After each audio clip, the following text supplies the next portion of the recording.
que el mundo lo sepa.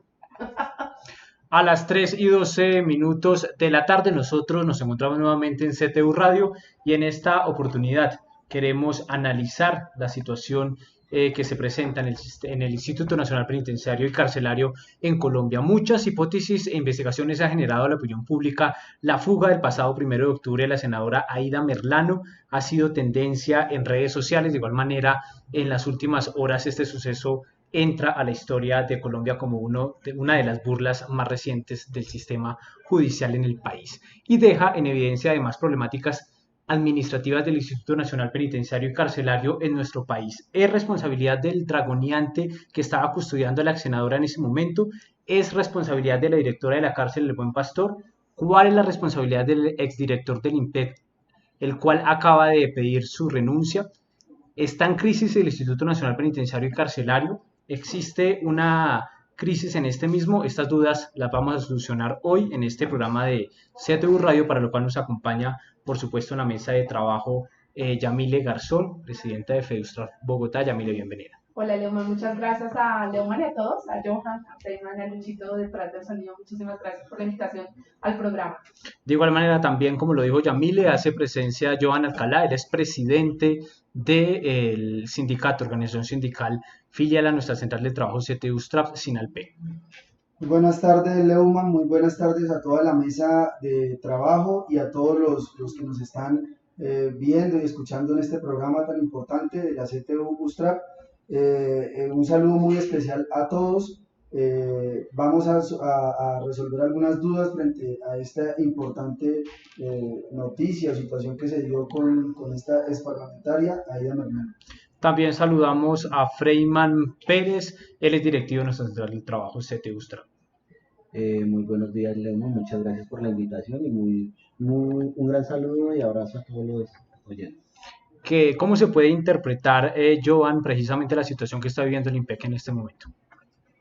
Pues a ver, Leuman, es una serie de situaciones que, digamos, la noticia o lo que se presentó tal vez es la punta del iceberg de una cantidad de problemáticas que vienen desde el gobierno.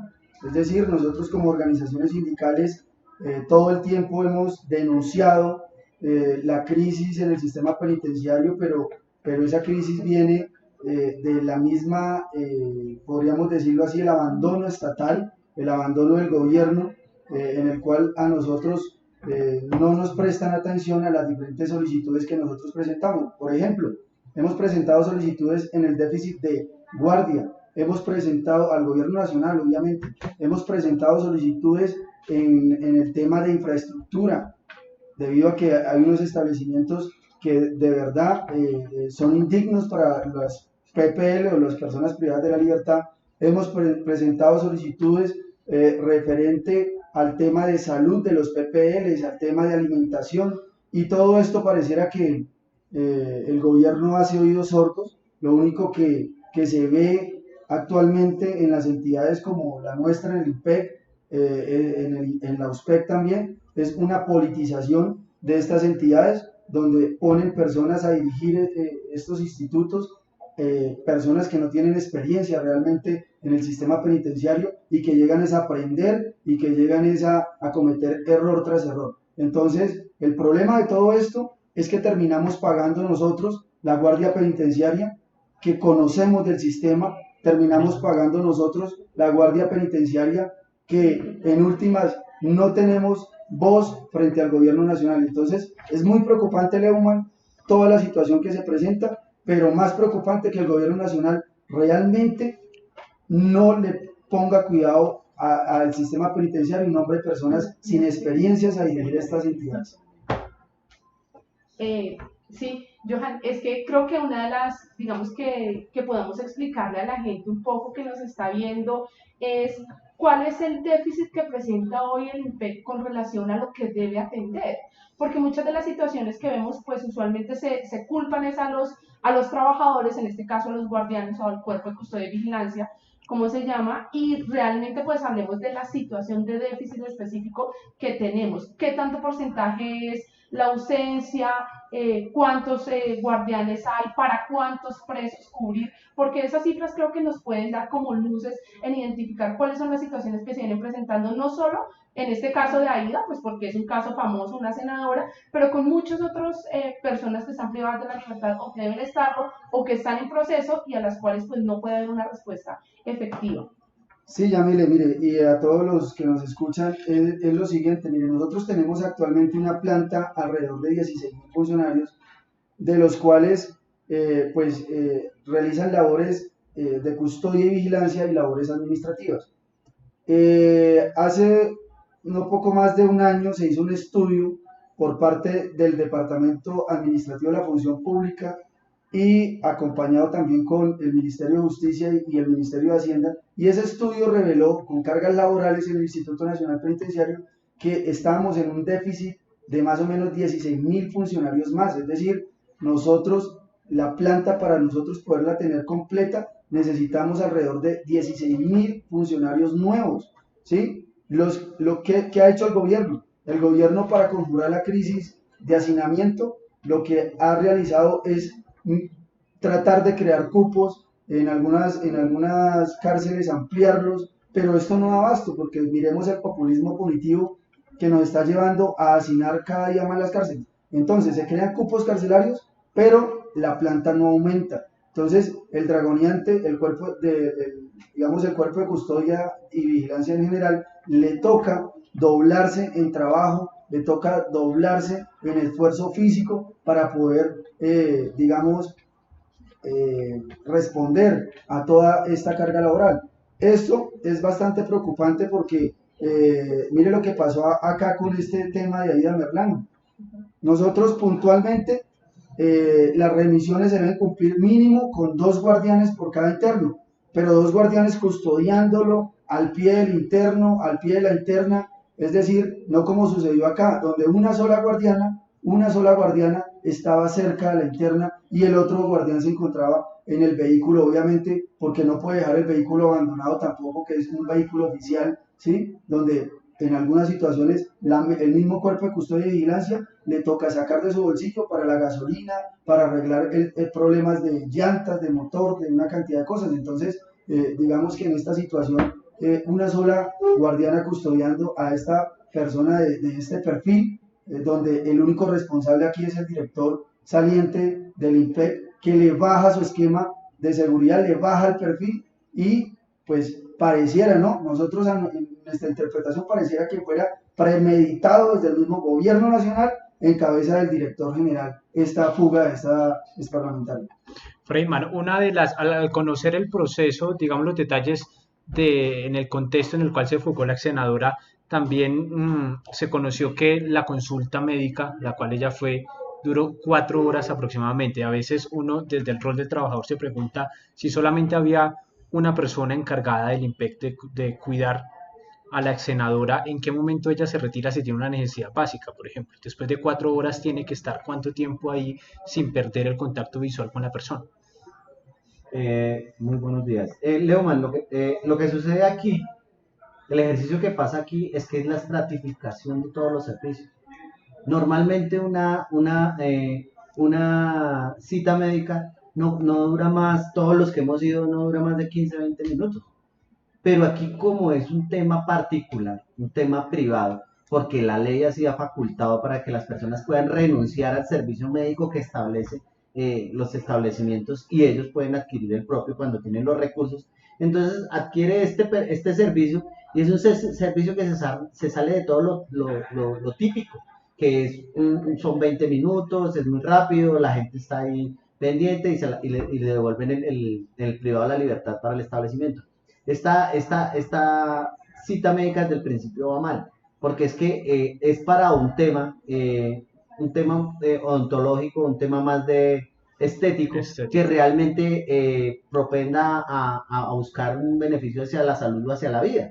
Entonces aquí es donde todo empieza mal y empieza a prestarse o se trata con particulares que facilitan todo el tema de la fuga para la señora Aida Merlano. Y una sola funcionaria con un perfil de estas personas que tienen tanto acceso a dinero, acceso a poder, acceso a personas, a recursos, todo lo que genera una persona de estas, es donde fácilmente vulnera la capacidad de una sola persona para poderla custodiar. Ellos tienen el poder de transgredir todo el sistema con los recursos y el poder que generan. Pero es que, bueno, usted toca un tema bastante importante que es preciso realizar la aclaración que, digamos que en el caso de la ex senadora, ella tenía la oportunidad de renunciar a los servicios, a la prestación de servicio médico al interior de la cárcel. ¿Por qué, digamos que se le presenta esas oportunidades? ¿A quiénes? ¿Cuántos sí pueden acceder a eso de tener acceso fuera de las cárceles? ¿Cuántos no? ¿Quién toma esa decisión? Es preciso explicarle a las personas que no Mire, entienden por qué ella estaba en ese proceso. el principio de todo es la privatización de los sistemas para los internos. Cuando usted privatiza un servicio, es un negocio. ¿Y qué le sirve a una persona que tiene un negocio de estos? Pues entre menos personas le estén gastando recursos, pues usted mejor. Entonces ellos pueden acceder a renunciar a los servicios, esa es una figura que está en la ley, y ellos pueden adquirir su servicio propio como lo quieran, en particular, y se generan sus citas médicas a los especialistas que ellos requieran. Volvemos y lo decimos, ese es el problema que viene desde arriba. Esto, una decisión de esas no la toma un guardia, no lo toma un trabajador, hablemos de los trabajadores que estamos en el mundo del trabajo, eso no lo toma un trabajador del común o de a pie, sino esto lo toman personas que del gobierno nacional, del alto gobierno, del Congreso de la República, que direccionan cierta normatividad para beneficiar ciertos sectores, así sean los mismos establecimientos. Porque es que alguien lo decía, ya lo decíamos en la W, el servicio lo ha estratificado, pero no lo estratifica el funcionario de a pie. Las normas y las leyes se estratifican. Los regímenes, el régimen interno para las cárceles es como las reglas que deben establecerse para cada interno dentro de un establecimiento penitenciario. Pero para cada establecimiento penitenciario hay diferentes regímenes favoreciendo algunas clases que tienen muchos recursos, dinero, poder. Entonces es estratificar la pena. Digamos que me surge una pregunta y me gustaría, Johan, tú que eres, digamos, como el presidente del sindicato y esto, que nos expliques en qué momento se trazan estos cuentos de los altos perfiles en el que la gente no entiende. ¿Cómo así que hay un preso de alto perfil? O sea, si hay un preso de alto perfil, habrá un preso de bajo perfil, porque digamos que ponen como dos. ¿Quién categoriza eso? Es decir, quiénes hacen parte de esos altos perfiles y qué beneficios tienen de exclusividad o qué privilegios tienen que no tienen los otros presos, porque entonces estamos hablando efectivamente que hay unos presos en Colombia o unas personas privadas de la libertad, por señalarlo como se dice, que tienen unos privilegios que pueden acceder a todos estos servicios y hay otros a los que no, a pesar que la ley condena por igual. Digo, si a una persona le dan 15 años de cárcel, pues deberían ser los mismos 15 años de cárcel si es una situación de homicidio o si es una vinculación a parapolítica o narcotráfico, qué sé yo, ¿sí? Debería hacerse. ¿Quién traza estos internos de alto perfil y cómo es la protección para ellos? ¿Bajo quién están al cuidado? ¿Qué responsabilidades tienen y qué privilegios también? Sí, Yamile, mire, digamos que en lo que tiene que ver con el alto perfil, hay, digamos, dentro del instituto unos procedimientos, unas resoluciones, unos actos administrativos que previamente se han, digamos, expedido para poder clasificar los internos como alto perfil, mediano o mínimo perfil. Entonces, en lo que tiene que ver ya con el traslado de internos, digamos que hay un nivel 1 que es un nivel con un esquema de seguridad más alto, con un esquema de seguridad donde solo los grupos especiales pueden remisionar a ese tipo de internos, ¿sí? Por ejemplo, vemos un nivel 1, por ejemplo, un interno extraditable, pedido en extradición, donde solamente lo custodian los grupos especiales del IMPEC que han recibido entrenamiento en remisiones de internos y en rescate de internos. Entonces, este nivel 1 es ese esquema de seguridad más fuerte donde prácticamente es casi imposible que una persona se fugue en una remisión de estas. Cuando ya pasa a un nivel 2, que esto ya lo determina, digamos, los actos administrativos, pero digamos que el director general o el consejo que está ya asesorando al director general toma la decisión de encasillar a una persona en un nivel 2, pues simplemente lo que pasa ahí es que su esquema de seguridad se baja. Y este esquema de seguridad se baja porque allá digamos, miran unas condiciones o revisan unas condiciones donde el interno para ellos en ese momento no reviste ningún, digamos, una mayor seguridad. Y en este sentido, pues con el caso de la exparlamentaria Aida Merlano, pues simplemente lo que hacen es mandarla con una sola guardiana, porque esa es la realidad. A ella la mandaron custodiada por una sola guardiana, toda vez que el otro guardián le toca quedarse en el vehículo cuidándolo en el primer piso, o sea, sobre la calle, cuidando el vehículo oficial del INPE. Entonces, custodiada por una sola guardiana. Es de verdad bastante, digamos, complejo pensar que, sí, digamos, pensar que no, el director general no recibe presiones desde tanto del alto gobierno como de políticos para pedir favores de bajar o de subir a un interno a nivel 1, a nivel 2. Digamos que, que se da, digamos, en algunos, como en este caso, por ejemplo, que lo estamos viendo, que se dio y que todavía decimos, pero ¿cómo? Pero la respuesta es en el gobierno nacional, en el Ministerio de Justicia y en el mismo director general. Un guardián no puede hacer absolutamente nada en eso. Lo único que puede hacer un guardián es negarse a la revisión y dejar los respectivos informes y escritos. ¿Qué fue lo que pasó? Según la información que dimos hoy en la W, lo que pasó fue que en la mañana unos compañeros se negaron a llevar a cabo esa revisión y esa salida de esas parlamentarias. Sin embargo, fueron obligados por parte del comandante de vigilancia a cumplir la remisión. ¿Qué pasa si usted se niega a la remisión? ¿Qué pasa? Uno diría, bueno, pues presente los informes, se niega y no pasa nada.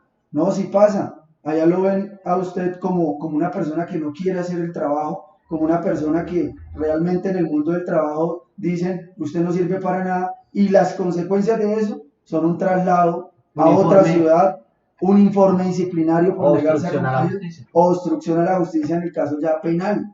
Entonces no es que uno diga, no, yo me niego y hago los informes y ya, no, eso tiene unas repercusiones para uno como funcionario del INPEC que son gravísimas. Ya, digamos, con el tema de lo que tiene que ver ya más la parte macro, uno mira esta desgobernanza que hay, digamos que nosotros vemos que el país como que no arranca tampoco, y vemos que, por ejemplo, en el caso del Instituto Nacional Penitenciario, se le ha pedido a la ministra y se le ha pedido al alto gobierno que por favor cambie a unos directores que tenemos conocimiento de una serie de irregularidades, una serie digamos, de corrupción que ellos están haciendo allá, y no lo hacen, ni la ministra ni el gobierno cambia a estos directores que nosotros como sindicatos, nosotros como CTU Lustrap hemos denunciado. Pero esto también se va al ámbito de la negociación colectiva estatal. Nosotros vemos que allá, cuando vamos al cumplimiento de esos acuerdos, a decirle, mire, ustedes ya se comprometieron a cumplir frente a esto y este otro acuerdo, pues allá el gobierno simplemente lo que hace es dilatar las mesas, no ponerle cuidado a los dirigentes sindicales que estamos allá para el beneficio de todos los trabajadores, y lo único que hace es incumplir acuerdos, llevándonos a protagonizar marchas, huelgas o en el mayor de los casos, digamos, situaciones de hecho que lo que quieren hacer con esto es que la ciudadanía piense que los trabajadores tenemos la culpa, pero en realidad los trabajadores no tenemos la culpa de esto, es el gobierno y ese, ¿cómo le digo yo? El tema de que el gobierno nos tiene totalmente abandonados, tanto a las entidades como a los trabajadores y al mismo movimiento sindical, más en el caso de nosotros sé que debe gustar. Freyman, uno como que analizando la situación también puede concluir que es el sistema, las leyes y el sistema judicial también tienen responsabilidad en esto, porque en últimas la ex senadora lo único que estaba haciendo es utilizando unas herramientas jurídicas como cambiar la prestación del servicio de salud de manera externa, porque precisamente ellos argumentan de que tampoco la prestación del servicio de salud al interior de las cárceles que sea buena, es bastante paupérrimo. Entonces en su derecho a conservar su integridad física y emocional solicitan, y las cortes han dado el derecho a esas personas para que precisamente gocen de la atención de la prestación de servicio de salud fuera de las cárceles. También el tema de que se analice si son pues presos de un nivel de seguridad a otro también es un derecho que tienen, y de esa manera se determina la cantidad de personas que protegen o en cierto modo garantizan de que esa persona vuelva a la cárcel. Entonces, ¿qué responsabilidad tiene el sistema judicial y las leyes que permiten precisamente que personas como la ex senadora utilice esas herramientas para terminar fugando y escapándose de la justicia en Colombia? Mire, por allá en el año 98, 99, salió una sentencia que se llama, y es muy sonada, que se llama el estado de inconstitucionalidad de las cosas en las cárceles. Desde ese antaño, que estamos hablando de 20 años, básicamente se había evidenciado y se había mandado la alerta de que las cárceles están en crisis. Hace 20 años. Lo que está sucediendo en este momento es simplemente las acciones o las situaciones colaterales de ese abandono de las pocas medidas que toma el gobierno nacional, donde el gobierno es indiferente. Este es un país que en este momento está en una gran crisis y las cárceles son el reflejo de ello. Un país, unas cárceles donde no hay una atención digna en salud, una alimentación paupérrima, como usted lo dijo. No se construyen los cupos porque ha pasado como los nules. Aquí FONADE se perdió una cantidad de plata, no ejecutan los presupuestos para crear más cupos, no hay políticas de prevención, porque no es solamente crear cupos, sino también generar políticas de prevención para que la gente no delinca. Hay un populismo punitivo que decía mi presidente, que todo lo vuelve en prisionalización. Aquí todo es prisionalización. Y entonces todas las cárceles, incluidas las de Bogotá, están por encima del 140-200% de hacinamiento. Las cárceles de la costa, en otra entrevista yo lo decía, están al 400%. Eso es una cosa que uno es increíble. De hacinamiento, eso es bárbaro. O sea, piensen en este cuarto y aquí habemos 100 personas. ¿Cómo vamos a vivir en esas condiciones? El sistema igual colapsa. Citas médicas, alimentación, atención jurídica, todos los temas de beneficios. Todo está colapsado porque precisamente el sistema no está hecho para tanta persona. Yo lo decía, no hay cama para tanta gente, pues no hay servicios para tanta gente. Eso genera focos de corrupción, genera las oportunidades para que... La oportunidad de muchos focos de corrupción, no solamente de funcionarios, sino de todo el mundo. Genera que no se puede, o físicamente no es atendible todo el mundo, y obviamente la vulneración a lo más importante, a la dignidad humana. Aquí se quiere comercializar la pena. Todos estos hechos los enfocan es a privatizar. En el Estado colombiano hay que fortalecer las entidades públicas y no acabarlas. Las entidades públicas son débiles porque están totalmente burocratizadas. Aquí todos son puestos políticos y favores políticos. Y a la gente le da miedo confrontar eso porque los políticos son como piratas o mafias. Si usted los menciona, está corriendo riesgo suyo. Pero también hay que decir que, digamos que este tipo de situaciones ponen en tela de juicio la credibilidad y la prestación del servicio del INPEC. ¿Cómo sobrevivir frente a esa situación? ¿Qué hay que hacer al interior del INPEC para fortalecer precisamente eso? Porque pues ellos, se conoció también en las últimas horas que ya están proponiendo reestructurar el INPEC, pero entonces, ¿de qué manera se debe hacer desde el rol de los trabajadores? Esa creo que es la mejor pregunta y esa es la que hay que aclarar. Los medios le venden comúnmente a la población, a la ciudadano de a pie, al país, que la responsabilidad es del guardián, que la culpa la tiene el guardián y que hay que acabar con el INPEC. Aquí la culpa no la tiene el guardián trabaja con las uñas, trabaja hace 20 años con las uñas como ya lo mencioné. Aquí el problema es que quieren volver todo un negocio. ¿Por qué le dan tanta bomba diciendo que el INPEC es inviable? No, el INPEC no es inviable. Pueden hacer otra entidad y seguramente va a ser peor de inviable, porque va a ser un negocio privado. El INPEC funciona a pesar de todos los traumas que tiene y el abandono estatal, funciona. En las cárceles usted no ve armas. Usted no escucha que un interno mató a otro con un tiro. No hay una cogobernabilidad como lo dice. Lo que pasa es que tanto hacinamiento, el ser humano por naturaleza tiende a asociarse para que pueda mejorar su calidad de vida. Ellos mismos en su autoprotección pues se asocian y hacen unos órdenes ahí en los patios para poder mejorar su calidad de vida. Pero el INPEC, los guardianes son los que manejan el orden. O usted ¿cuándo ha escuchado? Yo no he escuchado en los últimos 10 años que un interno mate a otro con un tiro. Si eso fuera cierto, pues los internos tendrían armas, cosas adentro, que eso no es cierto. Hay unos tráficos, pero es que las cárceles también, por ejemplo, como pasa en Picota o y en otras cárceles a nivel nacional, quedan cerca o colindan con los barrios y desde allá lanzan con caucheras, con palomas, son muy ingeniosos.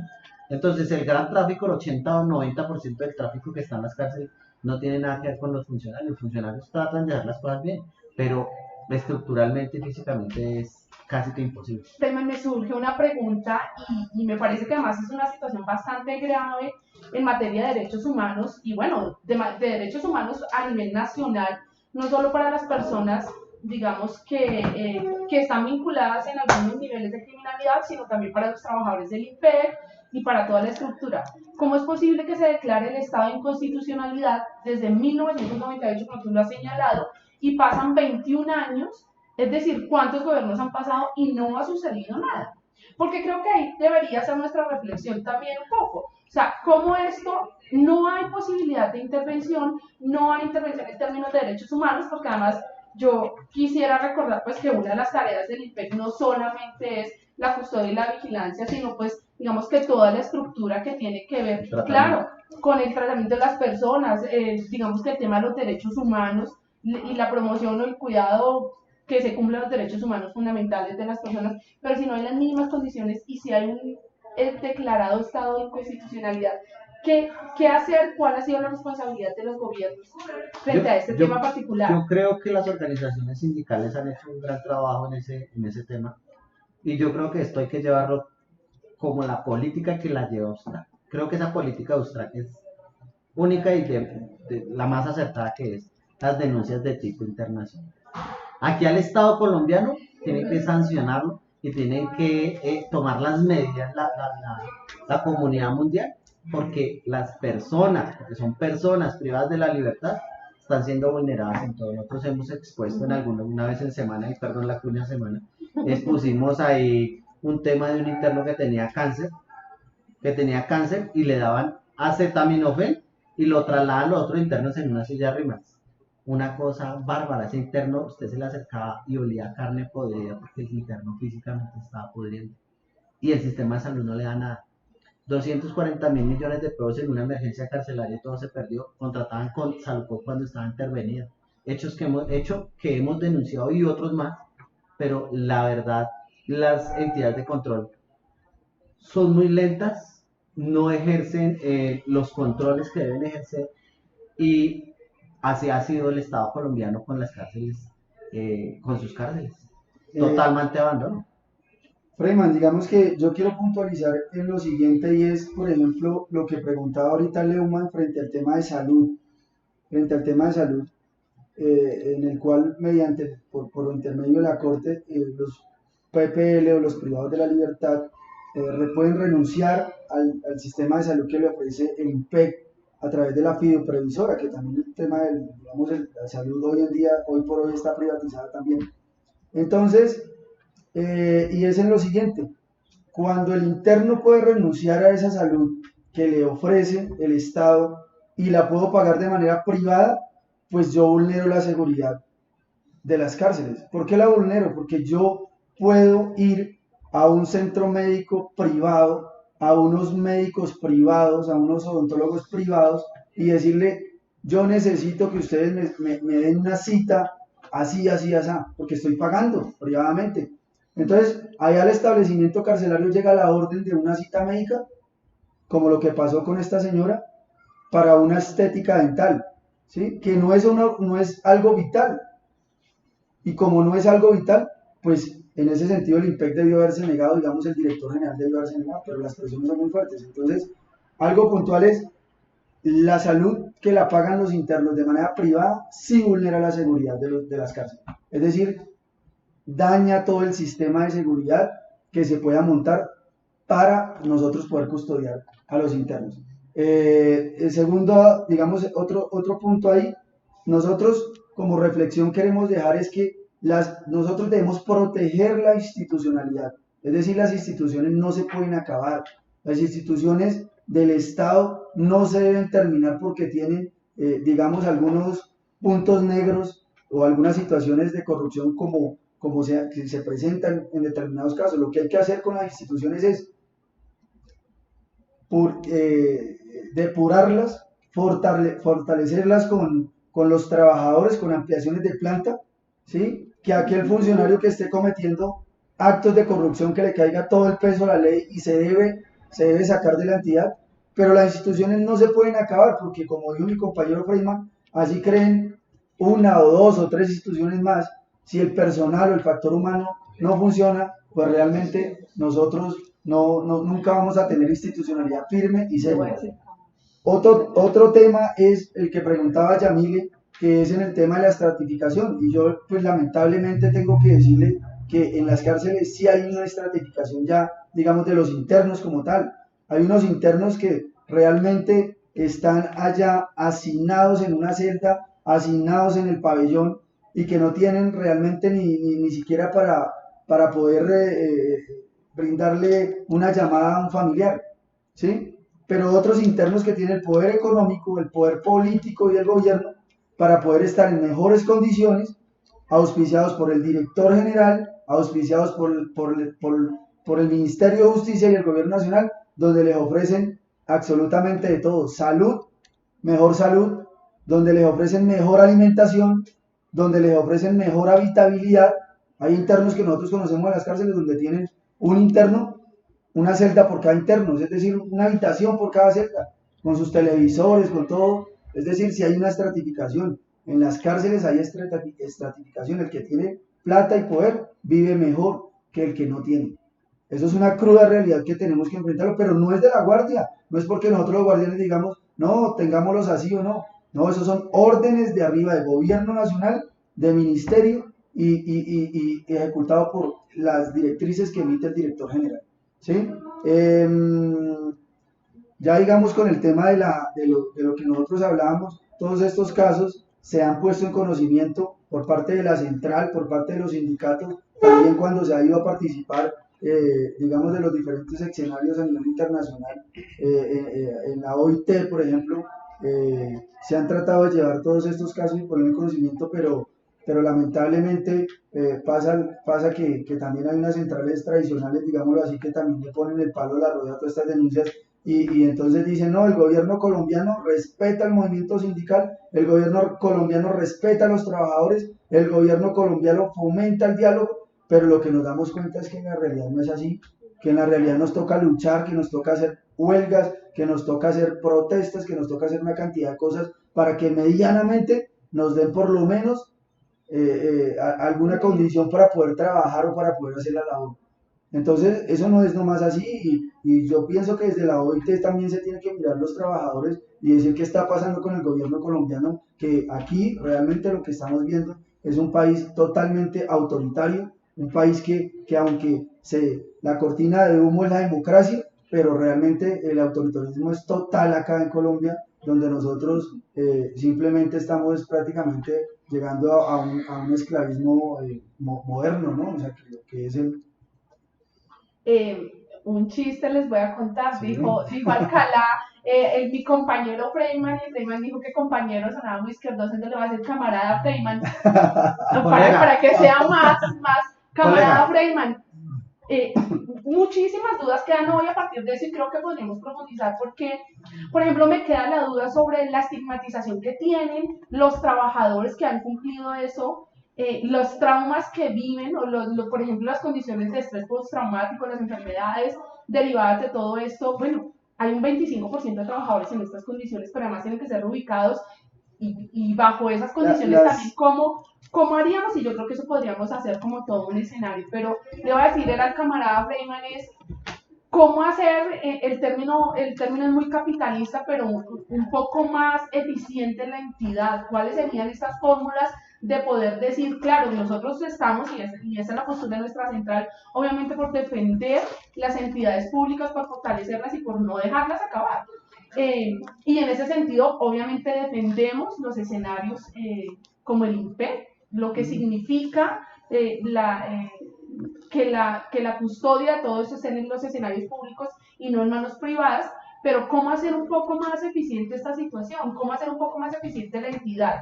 No sé si haya una fórmula o si se nos ocurra, pero sí como algunos tips o algunas cosas que tú hayas considerado que tu organización también. Bueno, mi querida colega, Yamina. Yo creo que uno de los principios que debe trabajar el gobierno nacional en la participación de la empresa privada. El IMPEC está muy abandonado y debe tener un compromiso social por parte del Estado.